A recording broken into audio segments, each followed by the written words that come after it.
So we are live on. Welcome, friends on YouTube. Welcome to the Mentors Show.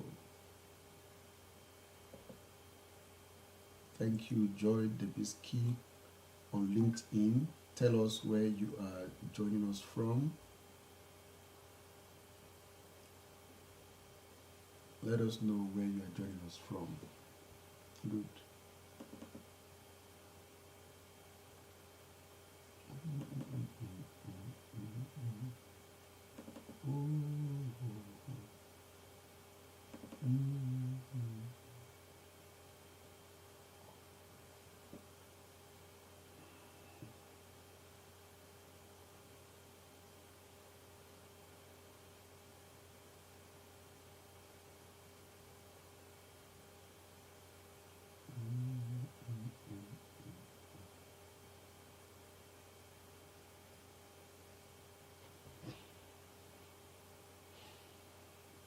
All right. So here we go.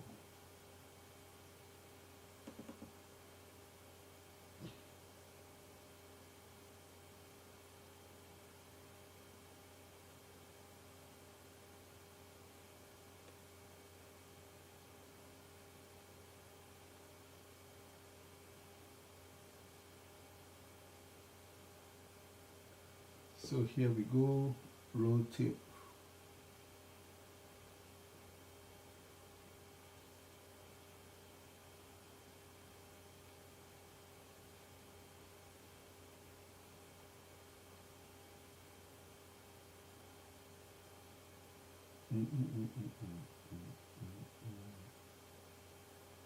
All right, here we go.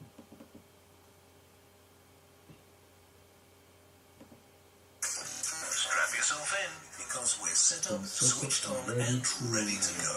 Hello, welcome. I'm Dr. Olushola Ajide, your host on the Mentors Show, where we inspire you, help you reinvent yourself, and make a positive impact in your community, in your country, and on your continent. We mentor people across Africa. We bring you guests with inspiring life stories who are themselves transformation agents, making a positive change in their profession and nations. Subscribe to the African Coaching and Mentorship Initiative YouTube channel. Follow us on Instagram, Facebook, and Twitter. Yes, welcome to the Mentor Show. I'm your host, Dr. Olushola Ajide, and you know how it is on the Mentor Show. This is a show where we come to bring you inspiration. This is where we come to help you reinvent yourself, give you ideas, tips that could help you to reinvent yourself, and of course giving you ways of how you can be a transformational impact change agent in your community. And on this show, when we bring you guests, we want you to, when we have guests, today we don't have guests again, we're looking at mapping Africa's natural resources. And when we have guests, we bring guests who are change agents themselves to demonstrate to you that it's possible for you to be a change agent. That is not all those who are making impact are just like you and I. They are people who are making transformation change in their community. And with this idea and this inspiration, helping you to know how you can be a change agent in your community, in your country, and of course on the continent where you reside currently.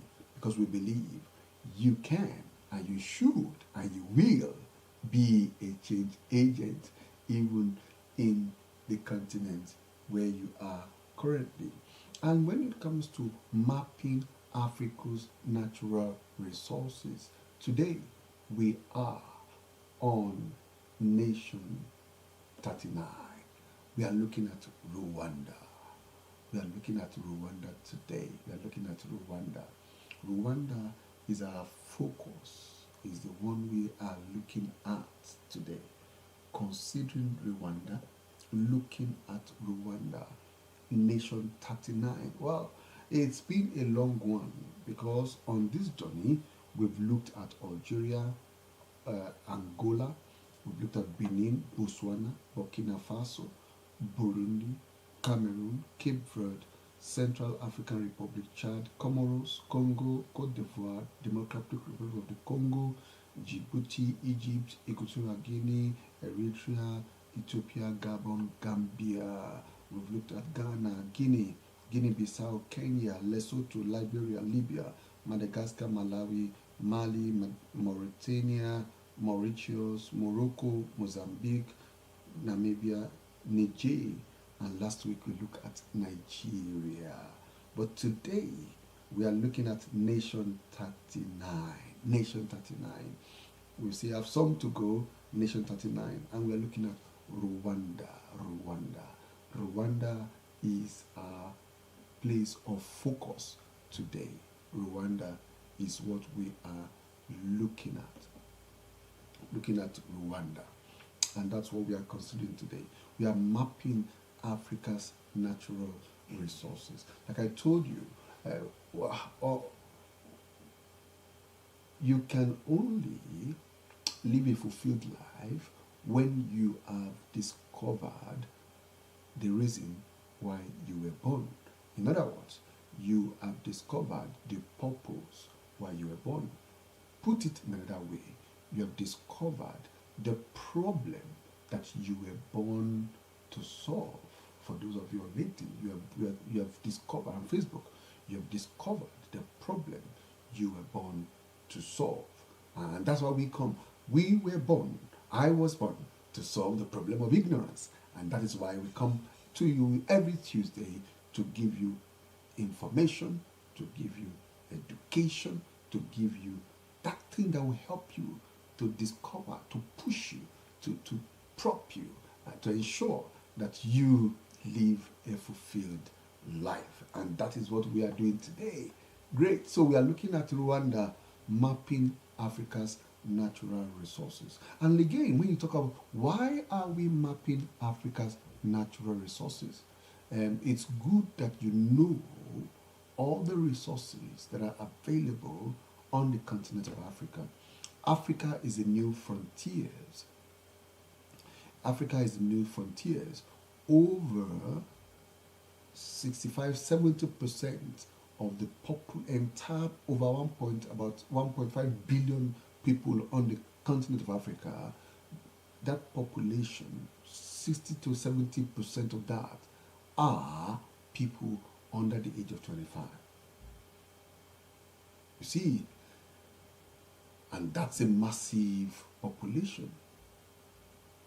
And that's why we are looking at what are the resources available to take care, to cater for these people. What are the available resources to cater for these people who are on the continent of Africa? And wherever you are in the world, you are the solution. You are the solution to helping to tackle the challenge that we have on the continent of Africa. So you are part of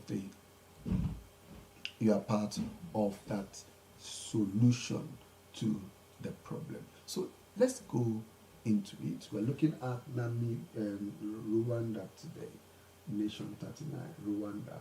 Now Rwanda is known as the Republic of Rwanda, Republic of Rwanda. And this particular nation, their flag is three rows. Three rows. The flag is three rows of blue, very light blue, yellow, and green. Army green, if you like. And on the light blue section, there is like a sun on that. And their motto is Ubumwe, Umurimo. Now, this particular nation, the capital of Rwanda is Kigali. Kigali is the capital and is the largest city of this country. The official languages are the Kinyarwanda, there's the English, and there's French, and there's Swahili. In the ethnic minority that makes up this country, we have the Banyarwanda, which is, and out of that we have the Hutu, the Tutsi, and the Twa. The 85% is the Hutu, 14% is the Tutsi, and 1% is the Twa. In this country, religion, we have 93.8% who are Christians, claim Christians, 3.20 no religion, 2.2% are Islam, and 1.0 are others. So for someone who is from Rwanda, the denonym for that country is Rwandan or Rwandese. Rwandan or Rwandese. There is a unitary government, like you know, the President Paul Kagame, Prime Minister Edward Ngirente, Paul Kagame there's an election actually just going, maybe some days ago, last weekend, in which he's running for another term. And this particular nation has two legislatures. There's the upper house and there's the lower house. The Senate is the upper house, the lower house is the chamber of deputies. So this particular nation, the formation came out from the kingdom of Rwanda in the 15th century. And, again became part of German control in 1897 to 1916, and it became fully, Rwandan Urundi in 1916 to 1962. And this country, there was a revolution in 1959 to 1961, and it became a republic. It declared a republic in 1st July 1961, and it got its independence from Belgium in 1962, 1st of July. So they're just celebrating their independence. July is the month from freedom, and they were admitted to the UN in 1962 in September. The area of this country is 26,338 kilometers squared. The population estimated in 2024 is 13,623,302. That's the population of this particular. The GDP of this nation is, total GDP is $42,346 billion. That makes it the 139th based on ranking with other nations in the world, and the per capita is $3,136, and making it the 165th in the world when it comes to per capita as a nation. Now, the currency in this nation is the Rwandan franc. The Rwandan franc is the currency that is spent and used in this country. Yeah, of course, we cannot all forget the challenge that Rwanda went through in 1994, when there was serious genocide, the killings of the people. In 1990, the Rwandan Patriotic Front,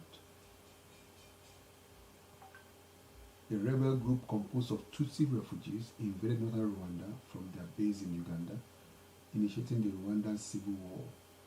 The group condemned the Hutu-dominated government for failing to democratize and confront the problems facing these refugees. Neither side was able to gain a decisive advantage in the war, but by 1992 it has weakened Habyarimana's authority. Mass demonstration forced him into coalition with the domestic opposition and eventually to sign the 1993 Act, 1993 Arusha Accord with the RPF. The ceasefire ended in 6 April 1994 when Habyarimana's plane was shot down. That is, the president's plane was shot down. near Kigali airport, killing him. The shooting down of the plane served as a catalyst for the Rwandan genocide. Over the course of approximately 100 days, between 500,000 and 1 million Tutsis and politically moderate Hutus were killed in well-planned attacks on the orders of the interim government.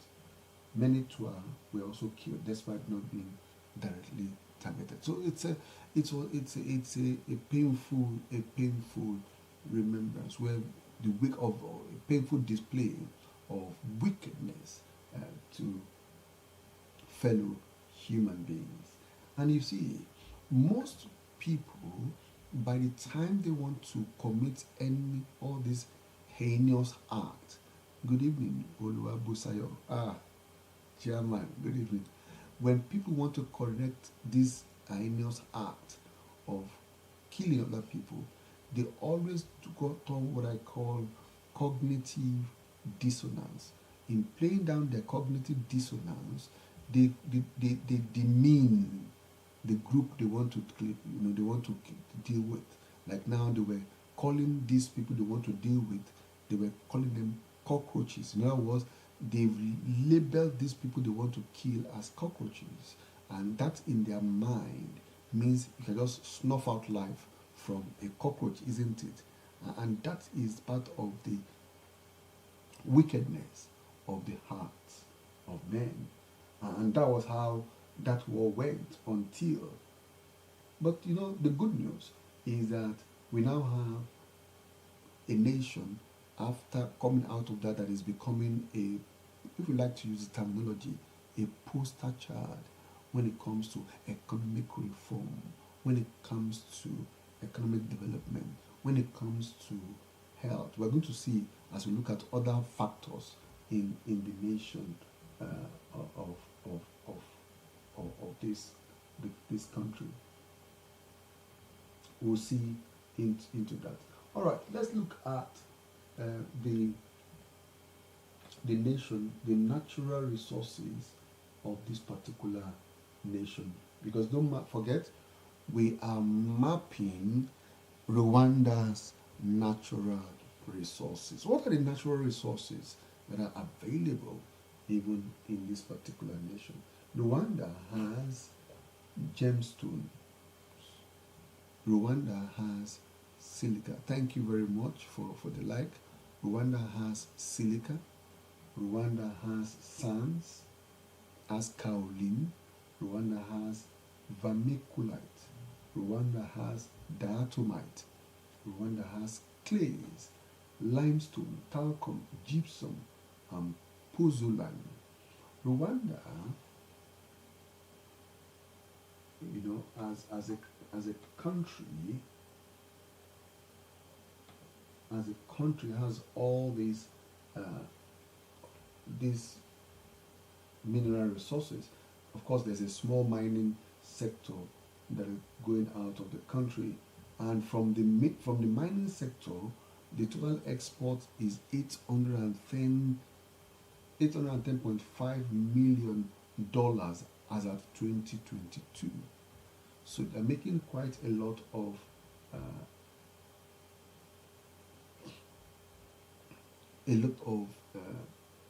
headway, and the leading materials in the country is tin ore, they have tungsten, they have niobium, tantalum, and they have gold. These are natural resources in this nation. And when I mention mapping Africa's natural resources, we're saying what are the resources available for this nation to transform itself. Of course, you might know that Rwanda might not be like a typical African nation because of what they've gone through, the challenges they've gone through, and how they've come out of it. So what are the opportunities? And that's why we're looking at mapping. The opportunities is the opportunity of mineral exploitation, so of investment for tin, for tungsten, for coltan, and other gemstones. There's opportunities for industrial mining equipment. because there's still this artisanal local way of mining. There's opportunity of targeted value addition to all these materials, raw materials. There's opportunity for partnership with local mining companies. There's opportunity for trade in minerals in the country of Rwanda. There's also opportunity for smelting. So quite a lot of opportunities are there in this nation. And like you know, every nation we have brought our way from today's nation 39, in each of these countries there are opportunities. And we're not talking about that's why we're not focusing more about the problems, so to speak. We are focusing on what opportunities these challenges in this nation bring to you, bring to to the fore. So let's look at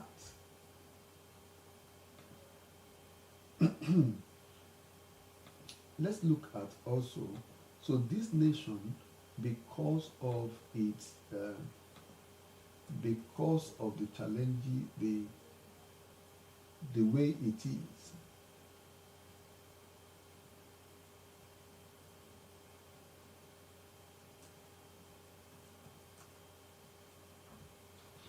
because of the way it is, the nation of Rwanda, when it comes, let's look at the educational sector. Let's look at educational. Good evening, Tunde Onai. Good evening. Let's look at the education sector. So the country of Rwanda has what we call the 6344 system, like some of the other nations in Africa, in which you spend 6 years in primary school, 3 years in the ordinary level, 3 years in the advanced level, secondary school, college, and 4 years in the university. What's the literacy rate in this country? As of 2022, the literacy rate was 78.8%. That is good, but it could be improved. It's far better than some countries that we have looked at. So so it increased from 38.2% in 1978 and now to 17.8% in 2022. That's about 13%, 13.9%. So moderately, it's good.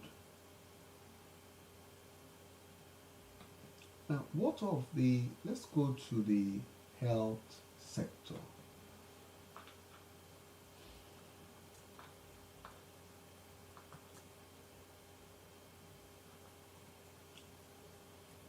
The health sector in Rwanda. When it comes to health, it is said Rwanda has one of the best organized healthcare systems in Africa. Don't forget, this nation is the Africa's Singapore, in which is the cleanest nation on the continent of Africa, whereby everywhere is clean. Ensure that people don't just mess up the road. So the healthcare system of Rwanda is because of the way they've at least from after the Rwanda, the genocide, the fighting, they've been able to create good health structures. At least over 80%, because the country follows a universal health care model, which provides health care insurance through the Motu alias de Santé. The system is a community-based health insurance scheme in which residents of a particular area pay premium to a local health fund and can draw from it when in need of medical care. So it is said over 80% of Rwandese have access to health insurance, and I think that is commendable. You might also argue that the population is just 23 million. Yeah, but it's still something that is we need to commend for this. So what is the life expectancy?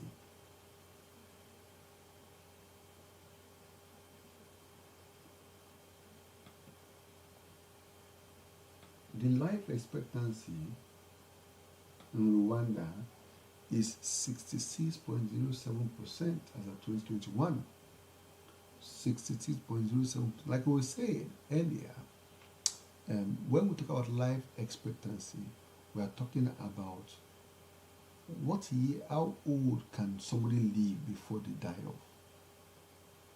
Rwanda is saying 66.07%. You could say that is very poor compared to the West, where people live as far as 80 years, as 89, 90 years, 90. I was having a conversation just yesterday with a lady who is 93 years old. 93 years old, and she still does things herself. She still takes care of things herself. Still walks around. Still does, still enjoy her life. 93 years old. That is the kind of development we're expecting for Africa, isn't it? Whereby we can say that people are up to that age. And for that to happen is why we are bringing this show. We need leaders on the continent of Africa that will be compassionate and that will be empathetic enough to ensure that these resources we're looking at, are used, exploited, and are used for the development of people and of the nations where they are opportune to serve as leaders, where they will not use private money to buy private property. They will not be state capture. In fact, it was said that Rwanda, on the continent is one of the states with very least when it comes to the corruption index. State capture is almost absent in the nation. Because they're meeting the needs of the members of the country. I dream of a time when we will not have anything like that, even on the continent. There will not be corruption on the continent. All right. So let's look at the agriculture of this country. 75% of Rwanda's agri production comes from smaller farmers. So this is an opportunity. We need more people to create mechanized farming, to manufacture tractors and things that can buy mechanized equipment that could be used for the development of this particular nation. So they create crops like coffee, pyrethrum, tea, flowers, beans, cassava, banana, Irish potatoes, rice, wheat, sugarcane, among others. About 61% of Rwanda's soil is suitable for agriculture. I know people who were living here in the UK, at least one person who has relocated to Rwanda and is farming, created a big farm and is farming even in that nation. So agriculture is booming in Rwanda, with all the plantains, cassava, potatoes, sweet and maize and beans, and all the things that they export. So agricultural source of foreign exchange in the country. 13% of the value of Rwanda's export is from agriculture. Of course, they don't have oil. They import all the oil or everything that they use in the country. So you are supposed to as opposed to other African nations we have looked at. Only two nations has stood out.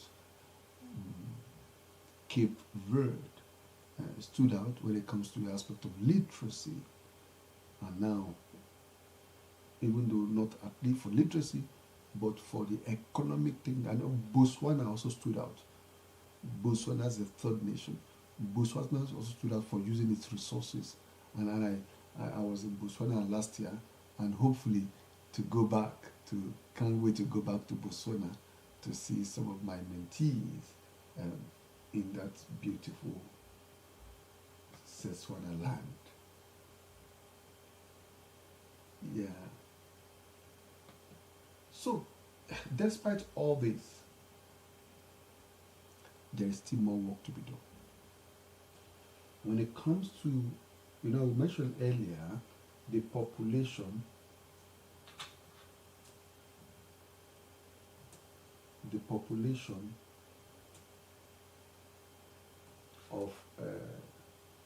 of Rwanda, the population of Rwanda, that is about,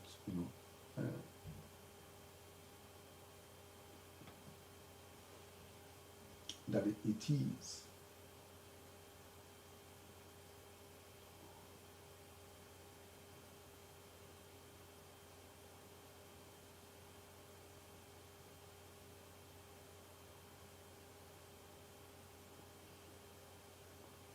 okay. Yes, earlier we let me see the data we indicated earlier for population. It was 13.64%, but the live population says it's getting to 14 million.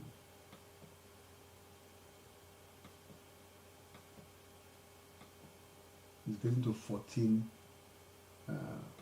million. It's getting to 14 million. So, which means that for each of the areas, Kigali has the most populous area. Butare, 89,600.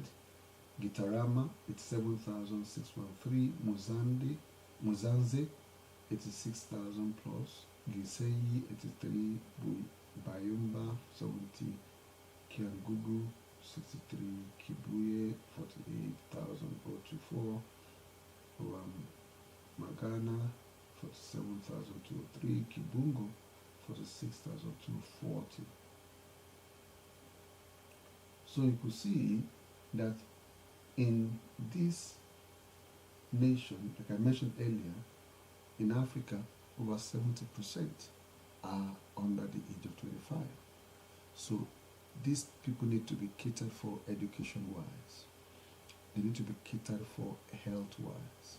They need to be catered for when it comes to them in the industrial revolution now, AI, computer, and everything. All these people need to be catered for,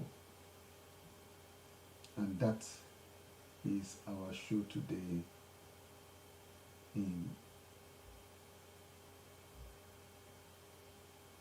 On the Mentors Show, we have looked at Rwanda.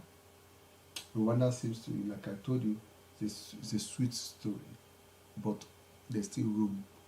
Like you said, the biggest room on earth is a room for improvement. So there's still opportunity for improvement, even for this particular nation of Rwanda. Despite, people could argue, even the president has been there for 24 years, I think, and now he's looking for additional time. Are there no other successors? And these are part of the things. Who are the development? The young people being developed to be like the current leader.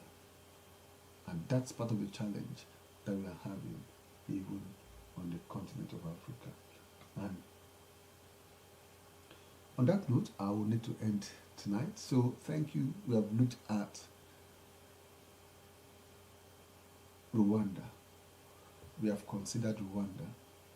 We have looked at the natural resources available in Rwanda. A lot of opportunities are there. but a lot of challenges that need to be catered for. But like I said at the initial, you are the solution to the problem. Whatever nation, if you say, oh, I'm not from Rwanda, yeah, whatever nation you are from, you are the solution to the problem. You need to stand up and be counted and do something to help the nation where you are from to advance and to become better, so that the young people we have something to take care of them, to give them hope and to give them direction. Thank you very much for being with us on the Mentor Show today. I'll come your way again next week. Until then, bye for now. Bye. God bless. Bye.